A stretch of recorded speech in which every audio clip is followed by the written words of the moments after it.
கர்த்தருடைய பரிசுத்த நாமத்துக்கு ஸ்தோத்திரம். பிரியமானவர்களே, இந்த 273ஆம் நாளுக்கான விசுவாச அறிக்கை, அது லூக்கா எழுதின சுவிசேஷம் 4ஆம் அதிகாரம் 39ஆம் வசனம். அவர் அவளிடத்தில் குனிந்து நின்று ஜுரம் நீங்கும்படி கட்டளையிட்டார். அது அவளை விட்டு நீங்கிற்று. உடனே அவள் எழுந்திருந்து அவர்களுக்கு பணிவிடை செய்தாள்.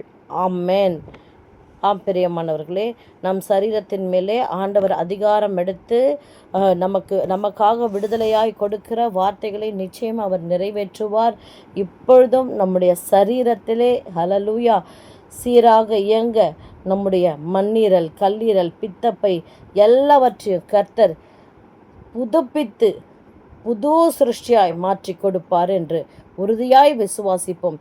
எல்லா உள் உறுப்புகளையும் கர்த்தர் புதுப்பித்து நமக்கு ஆசீர்வதித்து கொடுப்பார். கவலையோடு இருக்கிற ஒவ்வொருவருக்கும் கர்த்தர் சொல்லுகிற வார்த்தை, பயப்படாதே. ஹல்லேலூயா. விசுவாச அறிக்கை செய்வோம். கர்த்தர் அப்படியே நமக்கு சுகத்தையும் பலத்தையும் தர வல்லவராயிருக்கிறார். கிருபையையும் இரக்கத்தையும் தேவனிடத்திலே தாராளமாய் பெற்றுக்கொள்ளுங்கள். God bless you.